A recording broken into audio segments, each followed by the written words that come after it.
கர்த்தருக்கு ஸ்தோத்திரம். கர்த்தராகிய இயேசு கிறிஸ்துவின் இன்ப நாமத்தில் இனிய வாழ்த்துக்கள். இன்றைய தியானத்திற்காக ஜெபித்த பொழுது தேவன் தந்த வசனம் சங்கீதங்களின் புஸ்தகம் 34 சங்கீதம் 5 வசனம். அவர்கள் அவரை நோக்கி பார்த்து பிரகாசமடைந்தார்கள், அவர்கள் முகங்கள் வெட்கப்படவில்லை. நம்முடைய கர்த்தராகிய இயேசு கிறிஸ்து நம்முடைய கூப்பிடுதலை கேட்கிற தேவன். அவரை நோக்கி கூப்பிடும் பொழுது நமக்கு செவிசாய்த்து நம்முடைய வேண்டுதல்களை நிறைவேற்றுகிற தேவனாக இருக்கிறார். தேவன் நாம் அவரிடத்தில் பேச வேண்டும். நம்முடைய தேவைகளை ஒரு தகப்பனிடத்தில் சொல்லுவது போல நாம் சொல்ல வேண்டும். அவர் அதை நமக்கு தரதுக்கு வல்லமையுள்ளவர் என்பதை நாம் விசுவாசிக்க வேண்டும். இப்படிப்பட்ட ஆவல்களை விருப்பங்களை உடைய தேவன் நம்முடைய தேவன். ஒரு பிள்ளை எப்படி தன்னுடைய பெற்றோர்களிடம் தன்னுடைய விருப்பத்தை கேட்டு பெற்றுக்கொள்ளுகிறதோ அதே போன்று தேவனுடைய பிள்ளைகளாகிய நாம் யாராயிருந்தாலும் தேவனிடத்தில் நம்முடைய தேவைகளை விருப்பங்களை சொல்லி அவரிடத்தில் பெற்றுக்கொள்ள வேண்டும் என்பதே அவருடைய விருப்பமாயிருக்கிறது. தாவீது ராஜா சொல்லுகிறார், நான் கர்த்தரை தேடினேன், அவர் எனக்கு செவி கொடுத்து என்னுடைய எல்லா பயத்துக்கும் நீங்களாக்கி விட்டார். தேவனை தேடுகிறவர்களுடைய பயங்கள் நீக்கப்படும். தேவன் அவர்களுக்கு செவி கொடுக்கிறார். எந்த பயமானாலும் சரி, எல்லா பயங்களையும் நீக்க அவர் வல்லமையுள்ளவராக இருக்கிறார். என்னுடைய எல்லா பயத்துக்கும் என்னை நீங்களாக்கி விட்டார் என்று தேவன் சொல்லுகிறார். அவர்கள் அவரை நோக்கி பார்த்து பிரகாசம் அடைந்தார்கள், அவர்கள் முகங்கள் வெட்கப்படவில்லை. தேவனை நோக்கி பார்க்கிற முகங்கள் ஒரு நாளும் வெட்கம் அடையாது.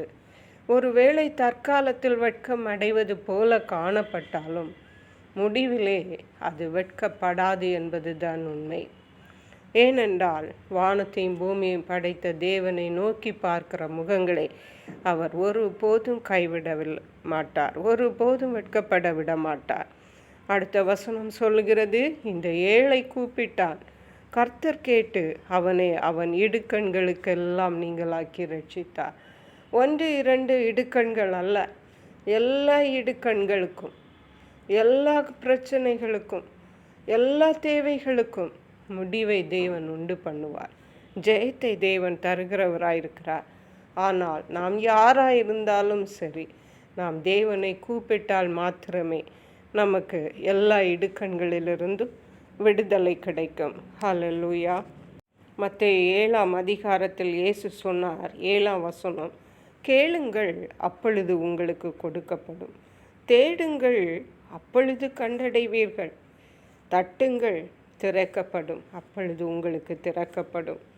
தேவனுக்கு நமக்கு என்ன தேவை, நாம் என்ன நிலைமையில் இருக்கிறோம் என்பது நன்றாக தெரியும். ஆனால் நாம் கேட்கும்போது அவர் நமக்கு தருவார்.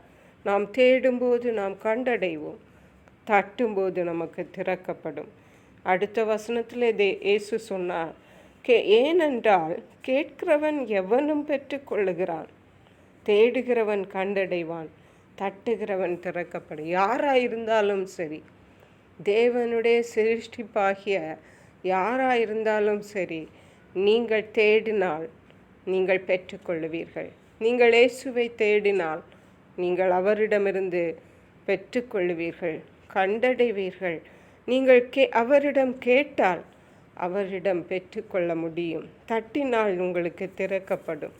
ஹல்லேலூயா. அருமையான கர்த்தருடைய பிள்ளைகளே, நாமும் இயேசுவை நோக்கி பார்த்து நம்முடைய முகங்களும் பிரகாசமடைய செய்வோம். அதற்கேற்ற கிருபைகளை தேவன் நமக்கு தந்தருளுவாராக. ஜெபிப்போம். எங்களை கிருபையை நேசித்து பாதுகாத்து வழி நடத்துகிற எங்கள் அன்பின் தகப்பனே, ஆசீர்வதிக்கப்பட்ட இந்த நல்ல நாளுக்காக நன்றி. இந்த நாளிலும் கர்த்தரை நோக்கி பார்த்து நாங்கள் பிரகாசமடைய வேண்டும் என்று நீர் எங்களோடு திட்டமும் தெளிவுமாக பேசியிருக்கீங்கப்பா. அதற்கேற்ற கிருபைகளை எங்களுக்கு தாருங்க. நாங்கள் கர்த்தரிடத்தில் கேட்டு பெற்றுக்கொள்ளவும், தட்டி நாங்கள் எங்களுக்கு திறக்கப்படவும், நாங்கள் தேடி கண்டடையும் எங்களுக்கு உதவி செய்வீராக. நன்றி பரிசுத்த ஆவியானவரே, துதிக்க மகிமை உமக்கே செலுத்துகிறோம். மீட்பர் இரட்சகருமாகிய இயேசு கிறிஸ்துவின் இன்ப நாமத்தில் ஜெபிக்கிறோம் எங்கள் அன்புள்ள பரமபிதாவே. ஆமேன். God bless you.